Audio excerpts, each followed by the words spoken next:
Hello everyone, and welcome back to the Crystal Domain. Now today we are covering a very specific topic. We are talking about the Infinite Forbidden, which just came out a few weeks ago on the 18th, right on time for the NAWCQ, the EUWCQ, and this set was astronomically impactful for the TCG.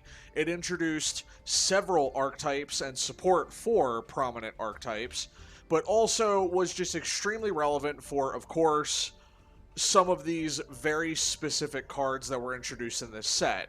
Now, we're not going to be talking about advanced format and all the different stuff that it impacted there. We're going to talk about the Infinite Forbidden cards that I think are going to be interesting for domain format for the most part. I could be wrong, and these cards don't do anything. However, I feel like talking about them. So, we're going to go over several of these cards, and this list is a lot larger than the last set. Mostly just because this set had more interesting cards in it than the last one. So, we're going to, of course, start off with Maul, Charmy, Perua. This is the new Maxi. It is a Water, Aqua, level 4 effect monster. If you control no cards, quick effect, you can discard this card and then apply these effects this turn. Each time your opponent would normal or special summon a monster or monsters from the hand, immediately draw one card. This does have its limitations because if they special from graveyard or if they special from deck or extra deck, it doesn't count. So this card is a little more narrow in the direction in which it draws you cards for them playing monsters. And then during the end phase, if the number of cards in your hand is more than the number of cards your opponent controls plus 6, you must randomly shuffle cards from your hand into the deck so the number in your hand equals the number your opponent controls plus 6. You can only activate one other Maul Charmy monster effect the turn you activate this effect. Obviously, because there is another Maul Charmy card coming in future support, but this card is going to probably not do too much in Domain. It might be good, but it also might not do anything. Maxi is legal, of course, because there's no ban list in this format. But even then, Water, Aqua, Earth, Insect, in the case of Maxi, these cards are in specific environments, in specific domains, and therefore, yeah, if I'm running a Water, Aqua, or more specifically, like if there's an Aqua deck that has access to that type, or Water if I'm running a deck with access to that attribute, I might consider a card like this. Because if you draw into it and you haven't done anything else yet, you're maybe going third or fourth and you have a couple rounds of players going before you, this card could have some good value to it. Depending on, if you're aware that one player might do a lot more with their hand than someone else at the table, you play this against, a very hand-heavy special summoning deck, or extra normal summoning deck like Ritual Beasts is what I could come to think of, because they do a lot of additional normals into specials and things like that. Then, of course, this card could get a lot of value. It is like the boogeyman of the set, other than the Fiend Smiths, because, it is effectively a Maxi parallel, just not as powerful. Do I think it's really going to be that impactful to this format? Not really, no. I'll be honest. Okay. Dominus Purge. If your opponent controls a card, you can activate this card from your hand. When a card or effect is activated that includes an effect that adds a card from the deck to the hand, negate that effect. Then if you have a trap in your graveyard, destroy that card. If you activated this card from your hand, you cannot activate the effects of Dark, Water, and Fire monsters for the rest of this duel. You can only activate one Dominus Purge per turn. So this does lock you out of very specific types in Dark, Water, or Fire, which, of course, then you would not be playing this in those kind of decks. However, this card is essentially a second Ash Blossom, in a sense, but it can also destroy the card, which is nice. It is a trap card, so if you are playing a trap-centric deck, this card can be pretty nice. I could see this being useful in Labyrinth if you are doing like a Labyrinth domain trap pile. Maybe, like, it's not a whole card, so Trap Trick not necessarily, but they do focus on trap cards for the most part, so if you are in like a trap-heavy deck, this is a good card to consider for the fact that it is essentially a second Ash Blossom if you had access to one in the first place, but just seems pretty good. Siloh Hat Rabbit. This is a Link 2 Light Illusion monster with 1500 attack. It requires 2 effect monsters, just pretty generic Link 2. If this card battles a monster, neither can be destroyed by that battle. You can only use each of the following effects of Siloh Hat Rabbit once per turn. If this card is Link summoned, you could set one continuous trap from your deck with an effect that special summons itself as a monster. Also, this card cannot be used as Link material this turn. If a card in the spell and trap zone is special summoned to the monster zone, except during the damage step, you can target a spell trap your opponent controls and destroy it. I think this card's pretty good. It did see some play at the NAWCQ, of course. But the way I look at it is I think this is a pretty neat card. It does have a good battle protection effect, which can be very relevant in Domain, where battle is much more prominent than it is in other formats. Although battle has gotten more prominent in, like, Advanced, but it's very prominent in Domain format. The ability to set a continuous trap from deck with an effect that special summons itself as a monster is very nice, because it's not just going after the Siloh Hat trap card of this set. This can go into, like, I feel like this can summon, like, Eldritch cards, right? It could go, like, Eldritch and, Paleozoic cards. There's, like, I think even some of the Odeon monster traps would be affected by this. Point being is that this has several targets, and just being able to, like, you could just target a back row card and get rid of it, which is also a nice effect.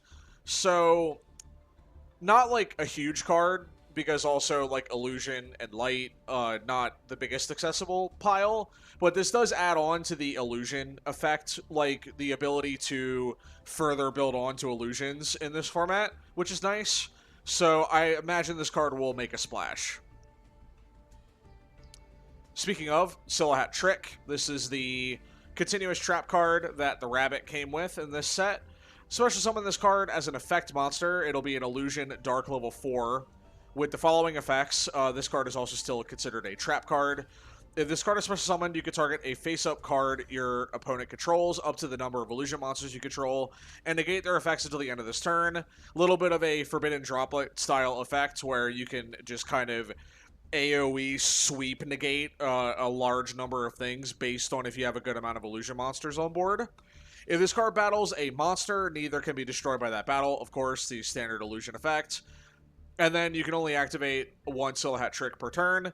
This does allow this card to be searchable, which is going to be even better for the Illusion deck, because they can search this out, they could summon it, and then if they have been building, they're extending their plays to several Illusion monsters, this can help break a board with the negate of several monsters on board, which could be very useful.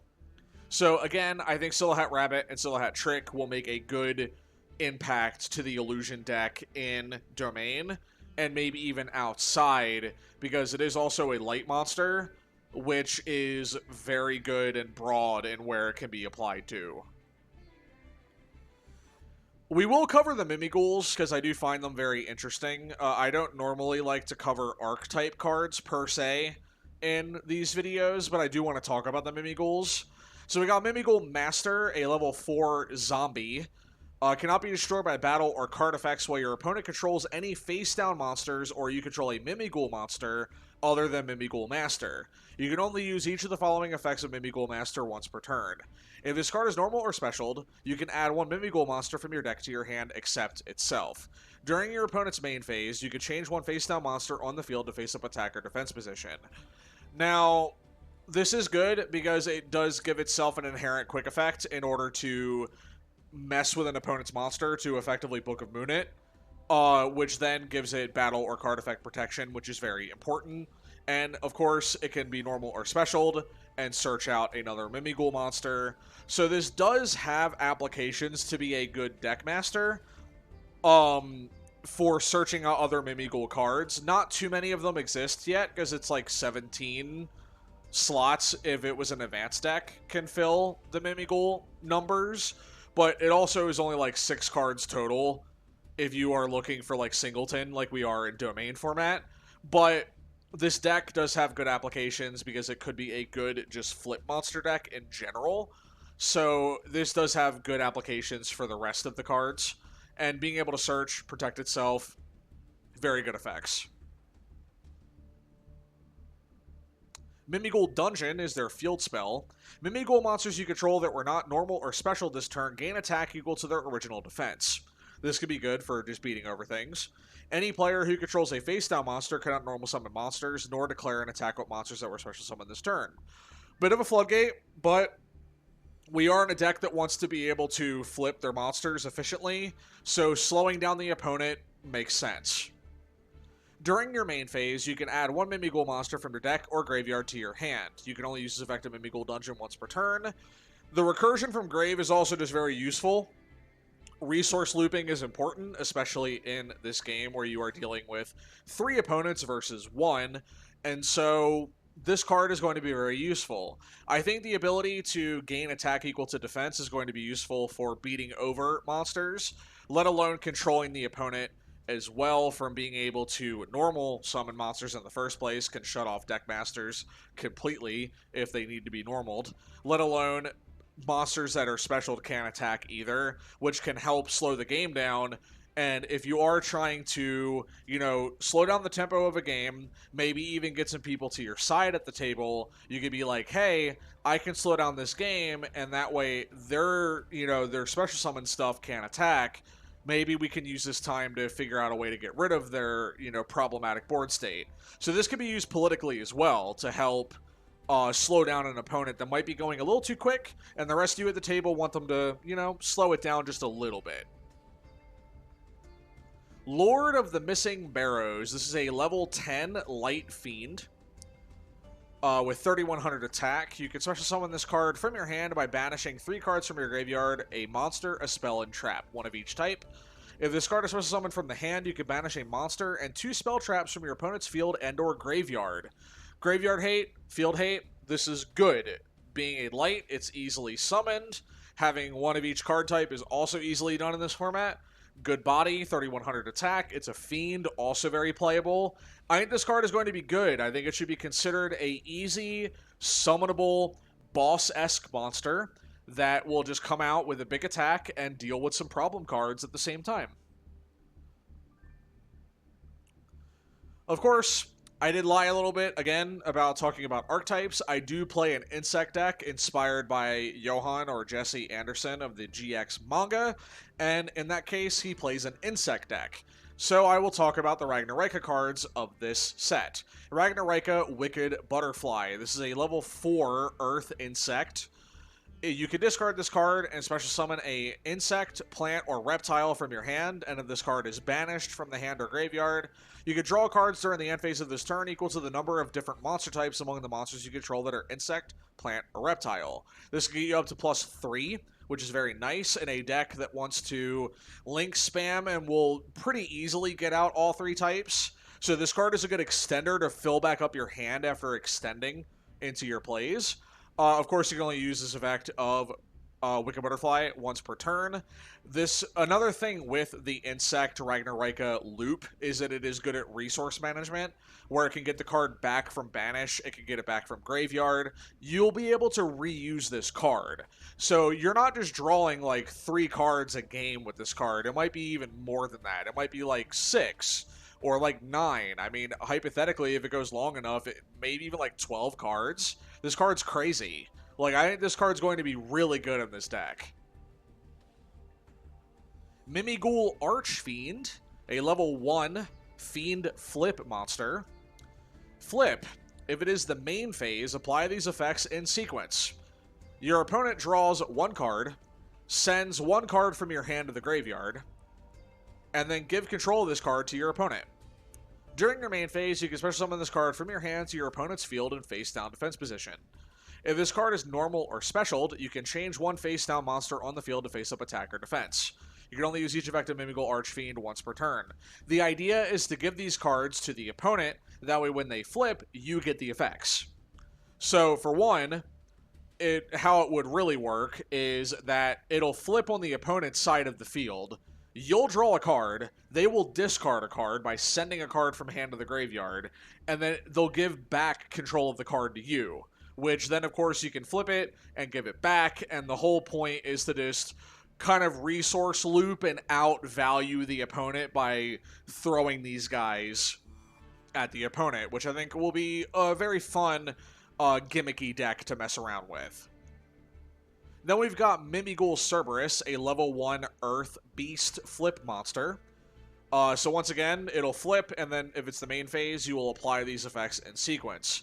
You will banish the top 3 cards of your deck, then special summon one of your banished monsters to your opponent's field in defense position. Then you'll give control of this card to your opponent. During the main phase, you can special summon this card from your hand to your opponent's field in face-down defense position. You can only use each effect of this card once per turn. Your opponent cannot target face-up spells you control with card effects. So, if you give this card to your opponent, and then it'll flip, you would not really want to give this card to them. Like, it's useful to them, and potentially, but also, if you, once you get this card back, it's going to protect your spell cards, which is nice, because your field spell and anything like that, your valuable continuous cards down in the back row will also be protected. Mainly, you're going to want to flip this probably for yourself, but also flipping it for the opponent, it could just straight up hate top 3 off their deck, and it's nothing good, which can also be good. So, just something to consider. Mimig Dragon, a level 1 Earth dragon monster, and it's a flip monster, of course. As normal, if it flips during the main phase, you'll apply the effects in sequence. Destroy all face-up monsters you control except Mimig monsters. Give control of this card to your opponent. During your main phase, you can summon this card from your hand to your opponent's field in face-down defense. If this card is normal or special, you can add a Mimig spell trap from deck to your hand. Of course, you want the bottom part of it to be done to you. You want to add Mimig spell traps from deck to hand. And then, on the other end, you give this to your opponent, you flip it, and you board wipe them of everything but Mimig monsters, which can be very good. It is one-sided, so this is not a deck that will flourish against 3 opponents per se, but it will be funny, and that's what's important. Spell card Monster Reborn. It is a Monster Reborn reprint, but with a twist. So this is a quick play, and that's going to be important here, is that this card is a quick play. Target 1 monster in either graveyard, special summon it to your field, but for the rest of this turn, it cannot attack, and neither player can activate its effects. You can only activate 1 spell card Monster Reborn per turn. It is a quick play, and I think that this is going to be pretty good. That's the biggest thing to consider here, is that it is a quick play Monster Reborn. That's really all I have to say about it, honestly. The applications are weird for this on what it could do, especially because, like, for the rest of the turn, it cannot do anything, and it can also not activate its abilities until later. But you could do this before it's your turn, and that would be useful. You could do it on, like, player, 4 if you're player 1, and then that way you'll get the stuff to do with it on your turn, which is nice. So, it might have some applications. Spell card Soul Exchange, another card referencing the old cards of the beginning. Of course, the last one was Monster Reborn. This one is Soul Exchange. Immediately after this effect resolves, tribute summon 1 monster, and you can tribute monsters your opponent controls even though you do not control them, but it cannot be tributed this turn. If this card is spent from the field to the graveyard, your opponent can apply this card's preceding effect. You can only activate 1 spell card Soul Exchange per turn. This one's weird because it allows you to effectively get rid of a monster, but it can't be tributed this turn. So then, like, this one's confusing. I imagine this will do something funny somewhere. I'm just not sure where, and I wanted to talk about it. But this is a weird one, and I don't know where it's gonna do something funny at some point. And the biggest thing with talking about these weird cards is to encourage the jank enthusiasts of the format to like see these and be like, yep, I want to do something with that. So hopefully, I don't fully know what this does because it's worded really weird, but do something funny with this. Challenge provided to the people. Kue Biko. This is a continuous trap card. You can special summon this card as an effect monster. It'll be a Fairy Earth level 2 with the following effects. This card's also still considered a trap. Once per chain, when your opponent activates a monster effect on the field that targets a card you control, quick effect, you can set this card in your spell and trap card zone, and if you do, negate that opponent's effect. Then if that monster is the highest attack on your opponent's field, return it to the hand. This is searchable by Siloh Hat Rabbit, as we mentioned earlier with the continuous trap cards that become monsters, but also this card's just kind of genuinely decent. If it is their biggest guy, it's bounced to hand, which if it's an extra deck monster, it's even worse, because it goes back to the extra deck, and if it was like an Xyz, the materials are lost, and in general, it's a negative to the opponent that extended those materials to make that monster. So things like this, this is going to be interesting to see if this does anything. Because it's searchable, because it's rather good, it negates a card, it can bounce a card on top of that. It does make a monster as well, which can just give you something on board to do. So, overall, this is interesting, and I will be watching this to see if this does anything in our format. Mimig Room. This is a Mimig trap card. Special summon one Mimig monster from your hand or deck to your field or in face-down defense position to your opponent's field. Then you can change one face-up monster on the field to face-down defense position. You can banish this card from your graveyard, then target any number of Mimig cards you control, return them to the hand. You can only use one Mimig Room effect per turn, and only once that turn. This, of course, this is a part of the extension to give the cards to your opponent, and then reap the benefits of doing terrible things to them. But then on top of that, you can banish it from grave in order to bounce Mimig cards back to hand, which could be nice to reuse them for their effects again if they've been used, which is quite nice. Cosmo Queen, the Queen of Prayers. This is an awesome reprint or like a retrain of Cosmo Queen from the classic McDonald's pack. They also did it with Millennium Shield, but we're not covering the Millennium archetype in this video. I'll probably be doing a separate video about the Millennium archetype. If a field spell card is activated, you can special summon this card from your hand in defense position. You can target one face-up card in the field zone, then activate the appropriate effect, based on which player controls that card. If it's you, you'll destroy it, and if you do, you add a field spell from your deck to your hand with a different name. If it's your opponent, you'll negate its effects until the end of the turn, and if you do, you'll add a field spell from your deck to your hand. So you can either blow up one of your own field spells in order to get a new one, or you can negate the opponent's and then add one from your deck to your hand. Other thing to note, which I forgot to at the start, is that this is a Dark Spellcaster level 8 with 2900 attack, and you can only use each effect of this card once per turn. I think this card will be useful, especially in a, Dark will want field spells. I am considering doing something with this in my Crystal Beast Ubel deck, because I do want to be searching field spells, and this is another way to get them out. Not to mention, opponents will be using it, and this is a good way to get a monster out on board to deal with an opponent's field spell while getting my own. So I will be considering this card for Crystal Beasts, because one, in my deck, this can search me Nightmare Throne to extend my Ubel engine, or this can search Advanced Dark, which can, of course, enable the dark side of the Crystal Beast deck with the Advanced Crystal Beasts, and give them synergy to not blow themselves up and actually play that half of the deck. But another thing that's important is that this card can search Multi-Universe, a staple from a couple sets ago, that will, one, from grave protect a field spell, but also recur a field spell. So if I get this card, and I've already lost, Nightmare Throne, Advanced Dark, they're in graveyard just sitting there, this card can get me Multi-Universe, which can then be used to get the other field spells back, which is very nice. So all in all, I think this card is actually quite good, and I will be planning on trying out this card in my own deck. Dark End Evaporation Dragon.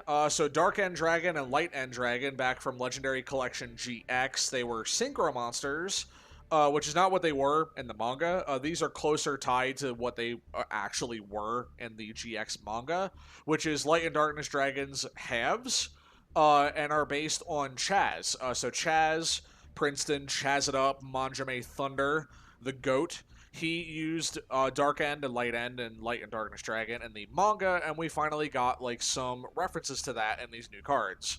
So Dark End Evaporation Dragon, you can banish, once again, it's a Dark Dragon level 8. You can banish one level 8 Dragon monster from your extra deck and special summon this card from your hand. Also, you cannot special summon for the rest of the turn except dragons. You can activate one of these effects. You can fusion summon a fusion monster from your extra deck using monsters from hand and field, so a bit of like a... you could poly with it, which is nice. And then you can target one other attack position monster on the field. You can make this card lose exactly 500 attack and defense, and if you do, destroy that monster. So you can target a guy, and you can make this card lose some attack increments, very similar to Light and Darkness Dragon, where it would lower its own attack and defense to negate. A very prominent card back in the Duel Monsters era. And then you'll blow up a guy, which is also kind of nice. So not too bad if I say so myself. It just seems good. Depress Pard. Level 2 Light Beast. Yeah, not a tuner. I thought it was. If this card is the only card in your hand, you can special summon it. And if you do, it becomes 2500 attack until the end of your opponent's turn. If this card battles an opponent's monster, you take any battle damage your opponent would have taken from that battle. If you take damage from battles involving this card's attack becomes 0. Then if your life points are 2,000 or less, this card's attack becomes 5,000. This card's dumb. It feels like a self-TK card. Like, this feels like a card that wants to, like, you want to end your own game. So, self-TK enthusiasts, make it happen. Dip Sea Fiend, a level 4 water fiend monster. Interesting combination here. You can discard one card, then declare an attribute except water. Special summon this card from your hand to either field, then this card becomes that attribute until the end of this turn. Then if you special summon this card to your opponent's field, you can special summon one level 4 or lower fiend monster with an original attribute other than the declared one, from your hand or graveyard to your field. Also, for the rest of this turn, you can not special summon from the extra deck except fiend monsters. I do think this card's interesting. I would like to see if anyone would do some weird stuff with this. Dora, a level 3 fire dragon monster. If this card is normal summoned, you can add one level 4 or lower fire dragon monster from your deck to your hand. You can only use the effect of this card once per turn. Then once per turn during the main phase, you can activate the top card of your deck. If it is a fire dragon monster, send it to the graveyard. And if you do, this card gains 1000 attack for each Dora you control. Otherwise, place the activated card on the bottom of the deck. Now, to be fair, it is based on like multiples of this card, so it doesn't work in Domain, but it could just be used as some kind of little extender, but overall, I did not realize that the bottom half wanted more copies of it. Oops. Not really for this format. Moving on. Knight Armed Dragon, the Armored Knight Dragon. I love this thing's really pointless name. If you special summon a level 5 or higher dragon monster, you can special summon this card from your hand. It is a Wind level 3 dragon monster. If this card is special summoned, you can make this card's attribute and level become the same as one of your banished dragon monsters. Then if this card is sent to the graveyard, you can target a dragon monster you control, and it gains 1000 attack. Neither player can activate cards or effects in response to this card's the effect activation. You can only use each of these effects once per turn. So, 1, level modulation. It wants to, do a thing.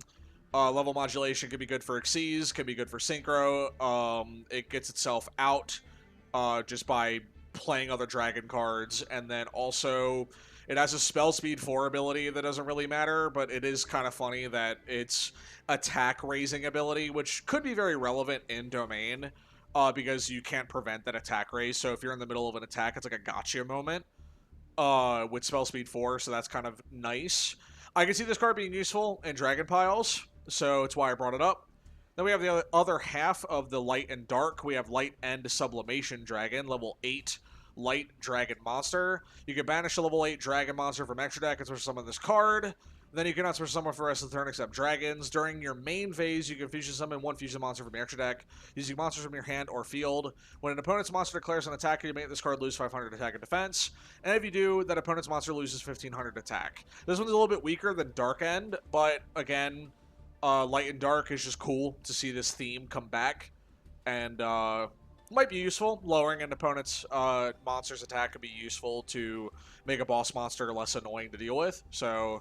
also, like, another niche application I thought of is that you could make this lower Apollosa, and then it loses negates that it can use, which is funny. Molon Sleepy, this is the new Memento monster. Did I grab the other Memento monsters?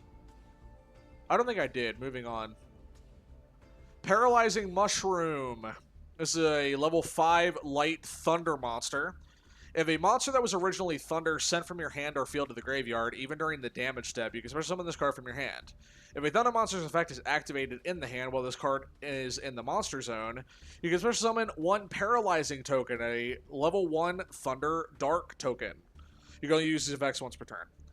Now, if I'm wrong, and I probably am, I feel like this card would be kind of interesting with Thunder Domain. I don't know really what that would entail, maybe Watts, perhaps? With, like, Thunder Dragon side shenanigans, but, like, just seems interesting for what this card could do with, like, a Thunder pile. Aerial Eater. This is a retrain of, like, I think literally it's called, like, Aerial or Air Eater or something like that. It's a normal monster from, like, the OCG. This is a level 6 Fusion Fiend Wind monster. It requires 2 Fiend monsters with the same attribute in order to be summoned. If this card is fusion summoned, you can send 1 Fiend monster from your deck to your graveyard. If this card is in your graveyard, you can banish 2 level 6 or higher Fiend monsters with the same attribute as each other from your graveyard, except Aerial Eater, especially summon this card. This is a good extender for Fiends. So again, if you're in Fiend pile, if you're doing like Fiendsmith, Yubel, and Domain, or just in general, like Fiendsmith, Fiend stuff, Fiend pile, and Domain, I think this card will be very useful for your extra deck. So, just saying. Cosmic Tree Ermit Steel. This is a Link 5 Earth Plant monster. Requires 3+ effect monsters. You can only control 1 of this card. Each time your opponent special summons a face-up monster during the main phase, you gain life points equal to their attack. Then once per turn, you can pay life points in multiples of 1,000, and this card gains not much attack. This card could just end the game if they don't have an answer, and you just are gaining a bunch of life points off of them summoning cards. One that's just going to keep you alive, but also it gives you a resource to make this card huge, and that's just funny. I think this card will be really funny in just like plant, earth, insect piles, and I think it'll be funny to see this card just destroy somebody. Moon of the Closed Heaven, a Link 2 Light Fiend monster. You can target 1 face-up monster your opponent controls. This card points to, and this turn if you Link summon a Link 5 monster, which is the grown-up version of this monster, Underworld Goddess or whatever, using this card, you can also use that monster your opponent controls as a material, so you can eat more materials than normal with this card. I like this card because it extends into the Link 5 version of itself, which is fun. In my pure Yubel Crystal Beast, or not Crystal Beast, Yubel Sacred Beast deck, I am using this alongside the Link 5 for just good messing with the opponent's board plays, which could be nice. I think this card will be good in the Fiend pile, just another good, generic, good thing for Fiends. Ragnara Seline Snapper. It is a Link 3 water reptile. Requires 2+ insect, plant, and or reptile monsters. You can banish up to 2 monsters from your graveyard, then target them any spell traps your opponent controls and destroy them. Good back row hate. If this card is in your graveyard, you can target a insect, plant, or reptile you control, place it on the bottom of the deck, and special summon this card. You cannot special summon monsters for the rest of the turn except insect, plant, or reptiles. This card's going to be a nice fit because it'll be easy to summon and can deal with annoying back row problems. So again, for this tri-type insect deck, insect, plant, reptile, I think this will be a very easy fit and a good card to play. Volmina, Statue of the Sacred Dragon. This is a level 2 Pendulum Light Dragon monster. The Pendulum effect is if a monster special summoned by your trap effect, You can target one card on the field, return it to the hand, then you can special summon this card. You can only use this effect of Volmina, Statue of the Sacred Dragon, once per turn. When an opponent's monster declares an attack, this is the monster effect now, you can place this monster in your Pendulum Zone, and if you do, return the opponent's monster to the hand. You can only use this effect of Volmina, Statue of the Sacred Dragon, once per turn. If this card in your monster zone is destroyed, you can place this card in your Pendulum Zone. I like the scales, and otherwise, I challenge someone to do something with this. Interdimensional Matter Forwarder. This is a continuous spell card. You can target one monster on the field, banish it, then return it to the field. So you effectively flicker it, if you're familiar with the magic term flicker, where the card goes up and comes back down to the field. If your opponent activates a card or effect, you can target one face-up monster on the field whose effects are negated, banish it, then return it to the field. Before resolving an opponent's effect that targets this card on the field, banish this card until the end phase of the next turn. So it kind of protects itself and it can flicker monsters.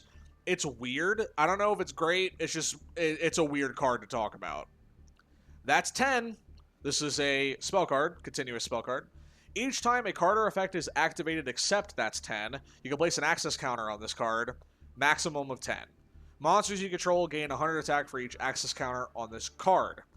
If the 10th access counter is placed on this card, you can return this card to the hand, and if you do, set from your deck one continuous trap with an effect that special summons itself as a monster, and it can be activated this turn.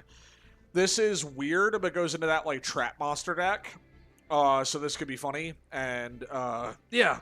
Also, just being able to gain attack for the amount of counters is really good. My voice is starting to go. Jeez. The League of Uniform Nomenclature Strikes. The Return of the Ojamas. At least on artwork. Normal spell card.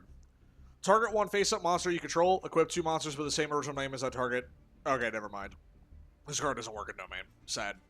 Trap Gatherer. Equip spell card. The equip monster gains 400 attack for each trap in your graveyard. You can only use each of the following effects of this card once per turn.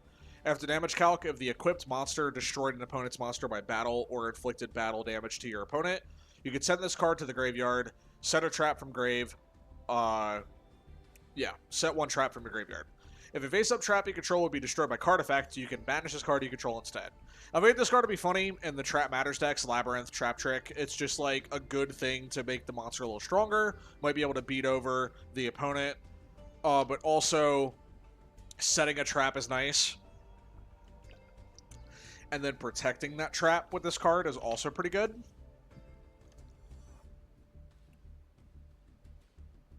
Vesper Gearu is a quick play spell card. If your opponent controls 2 or more monsters than you do, then you can send any number of monsters they control to the graveyard, after which you apply the following effect based on the number of monsters your opponent controls. 0, your life points become halved. 1, your opponent gains 2,000 life points. 2, banish all cards in your opponent's hand face up until the end phase. 3+, your opponent cannot activate monster effects this turn.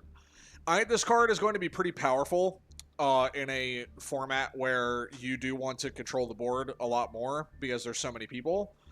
And it's just interesting. Like, the quick play effect of it is interesting, and this could, lead to just negating their monster effects, ripping their hand apart. They might gain some life points, or your own life points are halved, which is like whatever, but still. DPH Gendamore is a level 8 fire synchro monster. It's also a tuner, which is, and it's Cyburst. Cyburst Synchro Tuner. It requires a tuner and plus 1 or more non-tuners. If this card is synchro summoned, you can special summon 1 level 4 Cyburst monster from your graveyard in defense position, but negain its effects. Also, you can special summon for the rest of this turn except Cyburst. When your Cyburst monster battles an opponent's monster and inflicts battle damage to them, you can banish this card from grave and inflict that much damage to your opponent. You can close the game out. It floats a monster to extend your plays. It's a Cyburst, it's fire, and it's a tuner, which can further extend your plays. This card, it feels like it's going to be fun. I think this card should be experimented with for like Salamangreat and like Rockets. It feels like this could fit in there. That kind of vibe. Zapper Shrimp, level 2, light fish, synchro tuner. Requires a tuner and one non-tuner. If this card is special summoned, you could send one other card from your hand or field to the graveyard. Target a spell trap your opponent controls, destroy it. You can only use the effect once per turn. Once per chain during your opponent's main phase, you can quick effect immediately after this effect resolves synchro summon using this card. Affects the back row. IP Masquerinas on the opponent's main phase to synchro summon. Seems good. It's a fish. Also seems good. And, yeah, just extends your plays on the opponent's turn, which could be real good to disrupt them. On top of it, blows up a guy in the back row, which could be really good. And lastly, Broomy. Level 2, Spellcaster Tuner. It's a light monster. Cannot be used as synchro material, except for the synchro summon of a level 8 or lower monster. You reveal this card and one monster in your hand and special summon one of the two. And if you do, you banish the other, and for the rest of this turn, you can special summon from the extra deck except synchro monsters, and can only attack with synchro monsters. Being able to pick one or the other allows this card to be really interesting in what it can bring out, and the fact that it wants to synchro summon, I feel like this card will be interesting to see what it will do for the synchro decks. And very long video here, sorry about all that, but that's going to do it for us today. Infinite Forbidden had so many cards to talk about in comparison to the normal amount, and honestly, I would love to see what these cards are going to do in the format.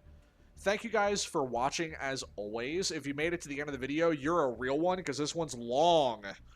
Check out the Discord. It's been blowing up over the last few days because of big changes and growth coming to the format. And, of course, we would love to have you join us and love this format with us. Check out my social links down below as well. I sometimes stream on Twitch. You can support that. You can join the Discord, as I said. And you can also subscribe to the channel and like and comment on the video your thoughts about this set and anything else you'd like to see on the channel. Thank you guys for watching. It means a lot. We are on the road to 500 subs. So join the Crystal Domain, sub, and thank you for watching, of course. I'll see you guys in the next video. Bye-bye.